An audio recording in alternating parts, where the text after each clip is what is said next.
Shalom Bapak Ibu Saudara yang terkasih. Saya percaya semua Bapak Ibu Saudara adalah orang-orang yang luar biasa. Ini bukan basa-basi Bapak Ibu Saudara, tapi ini kebenaran firman Tuhan. Setiap kita sudah ditentukan menjadi orang-orang yang luar biasa. Apapun yang sedang kita hadapi, apapun yang sedang kita alami dalam hidup kita hari ini, kita tidak ditentukan menjadi orang-orang yang kalah. Bahkan kita tidak ditentukan menjadi orang-orang yang sekedar menang, tetapi setiap kita ditentukan menjadi lebih daripada pemenang.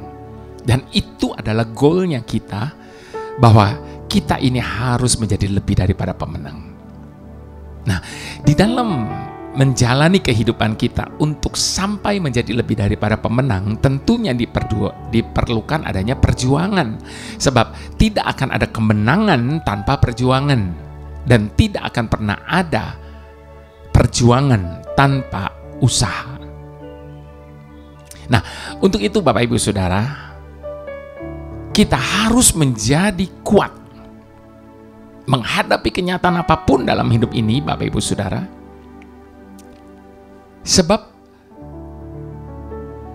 Tuhan selalu menambahkan kekuatannya dalam hidup kita. Di saat kita sudah kehabisan tenaga, di saat kita sudah merasa sudah tidak kuat lagi, jangan pernah menyerah, sebab Tuhan selalu menambahkan kekuatannya bagi kita. Makanya kita harus selalu menjadi kuat. Nah, ketika kita kuat, Bapak Ibu Saudara, kita mempunyai semangat. Dan ketika kita mempunyai semangat untuk berjuang, maka kita pasti akan menjadi lebih pada pemenang. Tema kali ini saya beri judul, Jadilah Kuat dan Menang. Jangan mau kalah, jangan mau menjadi pecundang.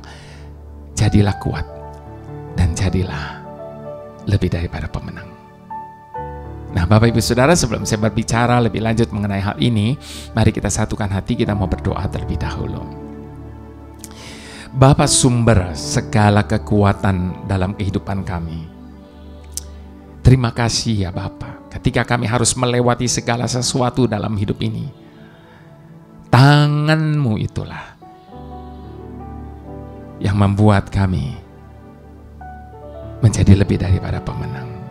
Itu sebabnya Bapa, kami mau serahkan semua ke dalam tangan-Mu. Karena kami tahu satu hal, bahwa kami tidak akan pernah dibiarkan untuk menghadapi segala sesuatu dalam hidup ini sendiri. Ada tangan-Mu yang kuat, yang senantiasa menopang hidup kami. Terima kasih Bapa untuk segala kasih sayang, berkat, limpah, dan rahmat-Mu dalam kehidupan kami, sehingga kami tidak perlu takut dalam hidup ini, sehingga kami tidak perlu menyerah kalah dalam hidup ini, sebab yang menyertai kami lebih besar dari apapun yang ada di hadapan kami hari ini. Terima kasih Bapa. Biarlah lewat ibadah kali ini, setiap kami boleh mengenal jati diri kami yang sesungguhnya, bahwa kami ini adalah lebih daripada pemenang. Terima kasih Bapa, dalam nama Yesus sertai kami dalam ibadah ini. Amin. Baik, kita buka Mazmur 102 Bapak Ibu Saudara. Untuk kita bisa menjadi lebih daripada pemenang, maka kita harus mengerti benar firman Tuhan dan kebenarannya. Mazmur 102 ayatnya yang pertama sampai ke-28. Baik. Judul dari perikop ini, doa minta tolong dan doa untuk Sion. Doa seorang sengsara pada waktu ia lemah lesu dan mencurahkan pengaduhannya kepada Tuhan. Tuhan, dengarkanlah doaku. Dan biarlah teriakku minta tolong sampai kepadamu. Janganlah sembunyikan wajah-Mu terhadap aku pada hari aku tersesak. Sendengkanlah telinga-Mu kepadaku pada hari aku berseru. Segeralah menjawab aku. Sebab hari-hariku habis seperti asap, tulang-tulangku membara seperti perapian. Hatiku terpukul dan layu seperti rumput. sehingga aku lupa makan rotiku. Oleh sebab keluhanku yang nyaring, aku tinggal tulang belulang. Aku sudah menyerupai burung undan di padang gurun, sudah menjadi seperti burung ponggok pada reruntuhan. Aku tidak bisa tidur, dan sudah menjadi seperti burung terpencil di atas sotoh. Sepanjang hari aku dicelah oleh musuh-musuhku. Orang-orang yang mempermainkan aku menyumpah dengan menyebut namaku. Sebab aku makan abu seperti roti dan mencampur minumanku dengan tangisan. Oleh karena marahmu dan gerammu, sebab engkau telah mengangkat aku dan melemparkan aku. Hari-hariku seperti bayang-bayang memanjang, dan aku sendiri layu seperti rumput. Tetapi engkau, ya Tuhan, bersemayam untuk selama-lamanya, dan namamu tetap turun-temurun. Engkau sendiri akan bangun, akan menyayangi Sion, sebab sudah waktunya untuk mengasihaninya, sudah tiba saatnya.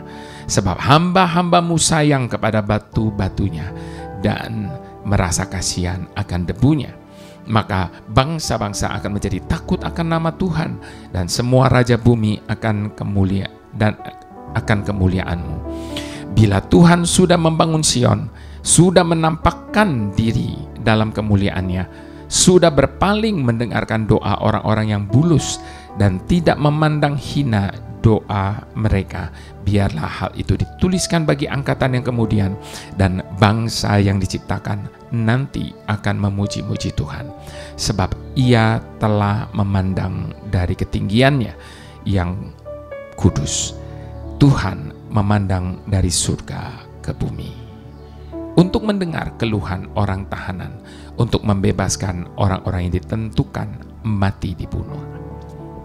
Bapak Ibu Saudara, ini isinya penuh dengan pengaduhan. Aduh. Bahkan di dalam ayat yang ke-12 tadi dikatakan, hari-hariku seperti bayang-bayang memanjang, dan aku sendiri layu seperti rumput.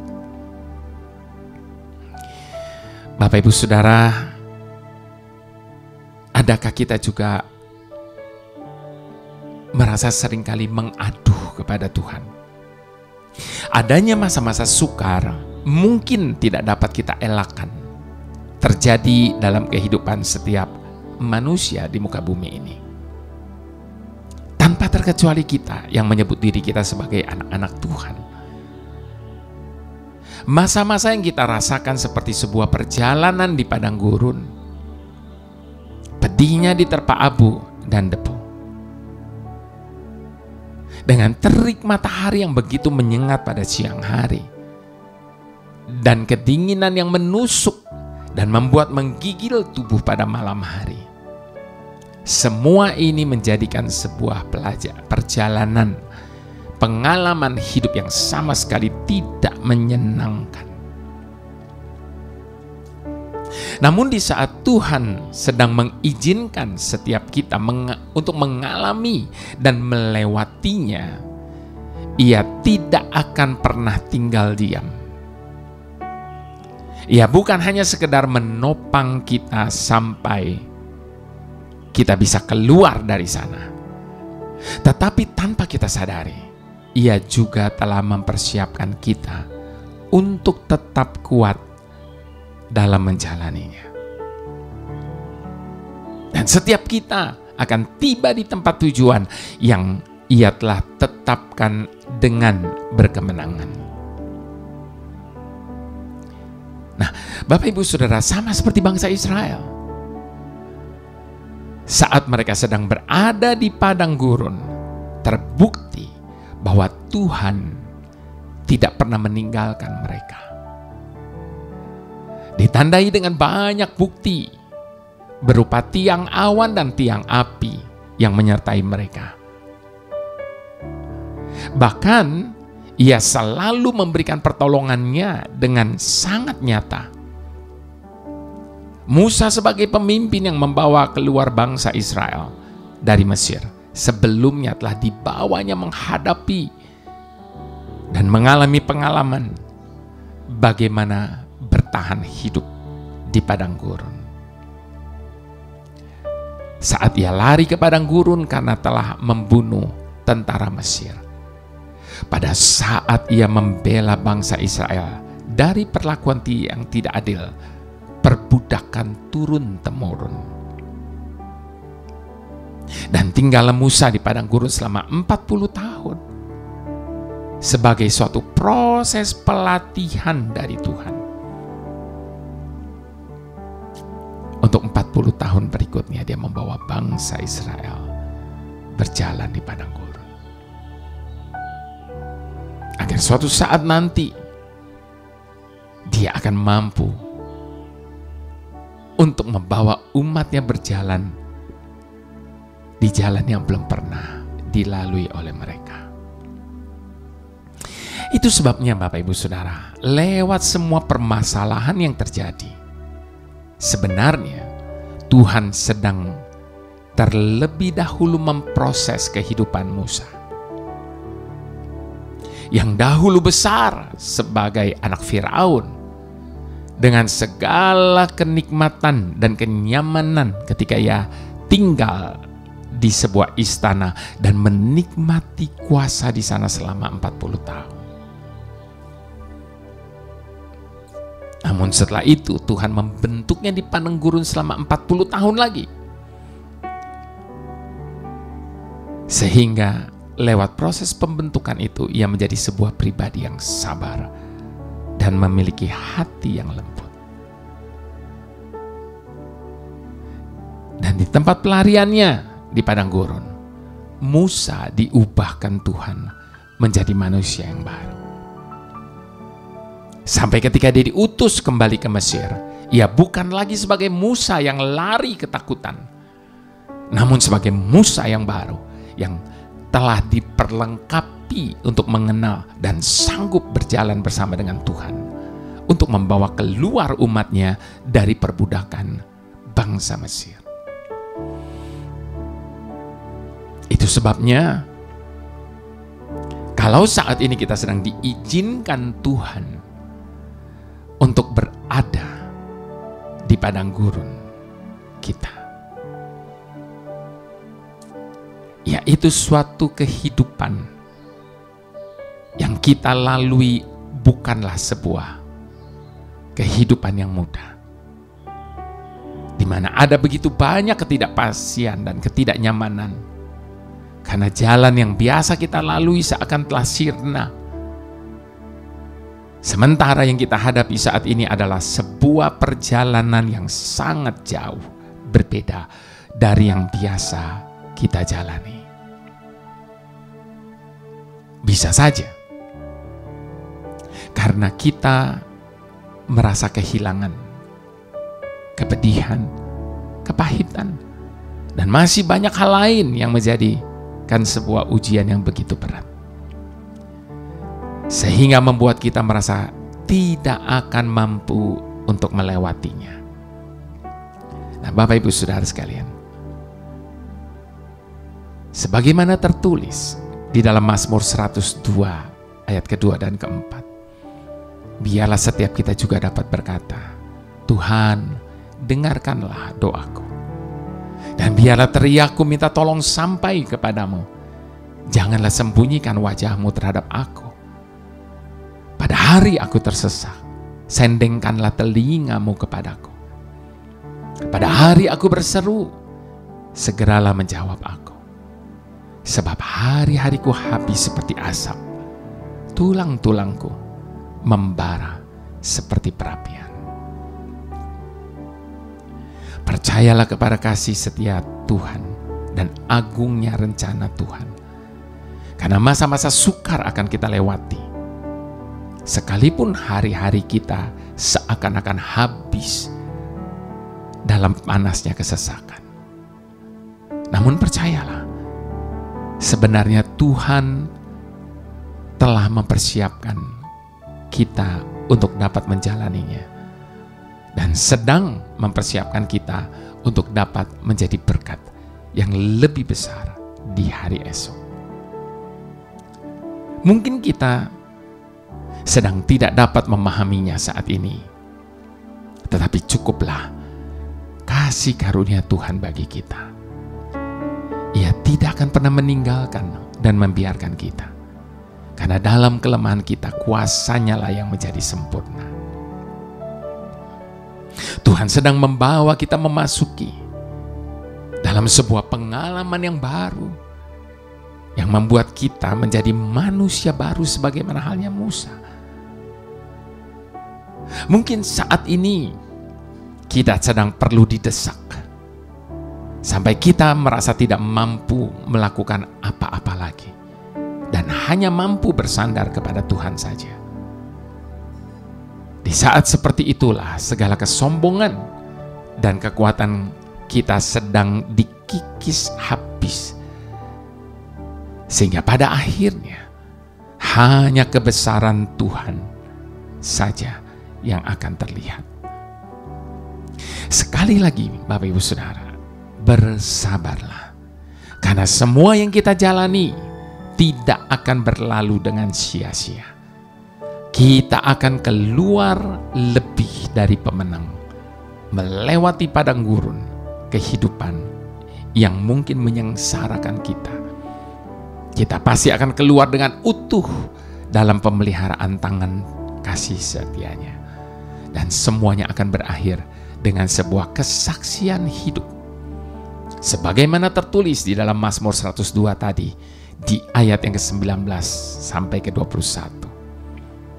Biarlah hal ini dituliskan bagi angkatan yang kemudian, dan bangsa yang diciptakan nanti akan memuji-muji Tuhan, sebab Ia telah memandang kita dari ketinggiannya yang kudus. Tuhan memandang kita dari surga ke bumi untuk mendengar keluhan orang tahanan, untuk membebaskan orang-orang yang ditentukan mati dibunuh. Bapak Ibu Saudara, apapun keadaan kita saat ini, biarlah kita dimampukan untuk selalu bersyukur. Ketika aku berada dalam kesesakan, Engkau mempertahankan hidupku ini,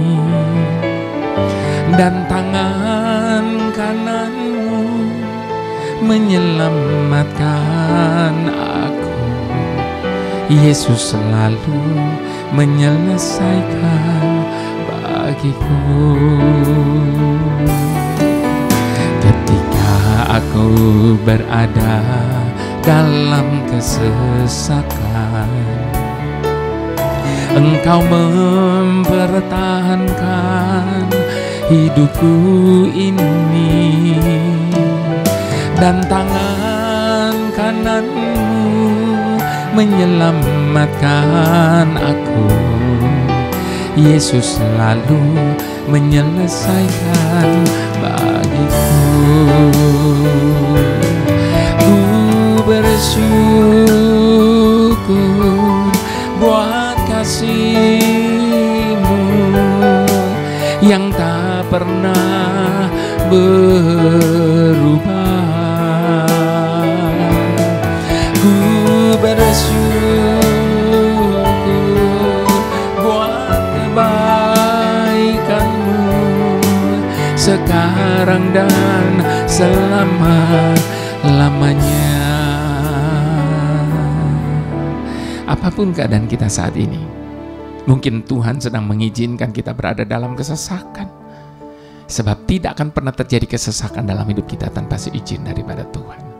Dan kalau Tuhan sedang izinkan itu terjadi, Dia tidak akan pernah membiarkan kita untuk menghadapinya sendiri. Tangan kanannya akan menyelamatkan kita, dan Dia pasti akan turun tangan menyelesaikan semuanya bagi setiap kita.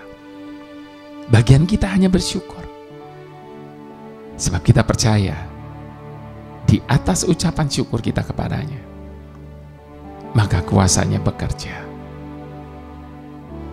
membawa kita dari satu kemenangan kepada kemenangan yang lainnya. Mari sekali lagi sama-sama katakan, ketika aku berada dalam kesesakan, Engkau mempertahankan hidupku ini, dan tangan kananmu menyelamatkan aku. Yesus selalu menyelesaikan bagiku. Ku bersyukur buat kasih-Mu yang tak pernah berubah. Ku bersyukur buat kebaikan-Mu sekarang dan selama-lamanya. Ku bersyukur buat kasih-Mu yang tak pernah berubah. Ku bersyukur buat kebaikan-Mu sekarang dan selama-lamanya. Sekarang dan selama-lamanya. Sekarang dan selama-lamanya.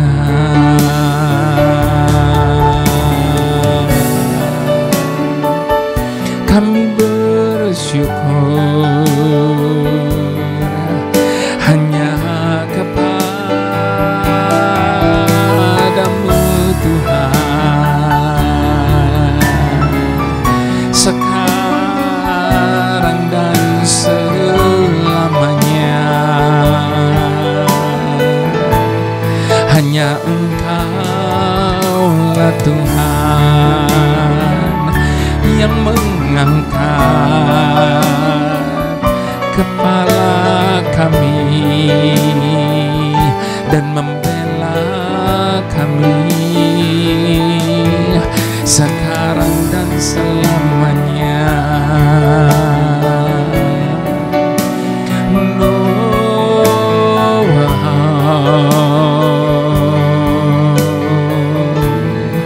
Hanya Engkau-Lah yang kami andalkan selamanya, selamanya, selamanya.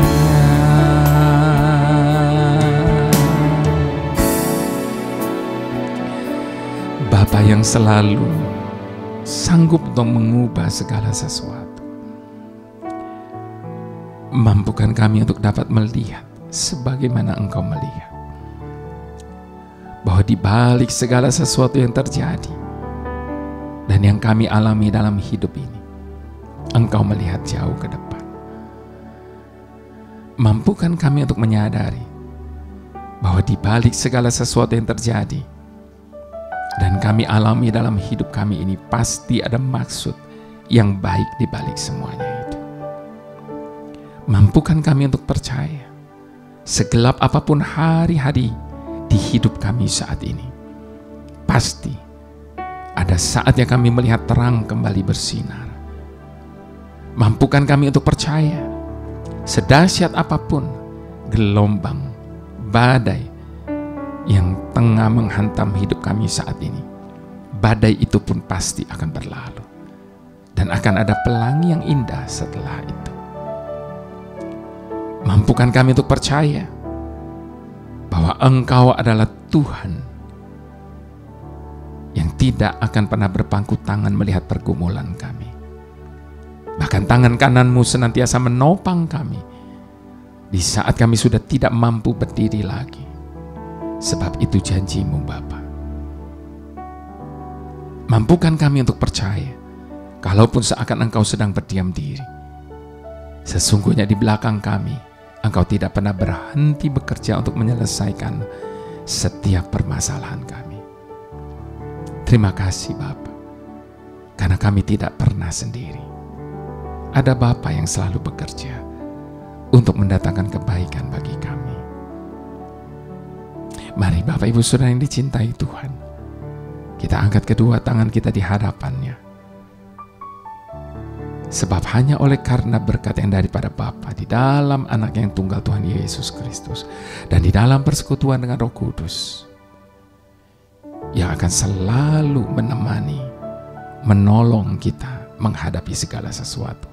Berkat itu tercurah atas hidup setiap kita. Mari semua kita yang diberkati sama-sama kita katakan amin.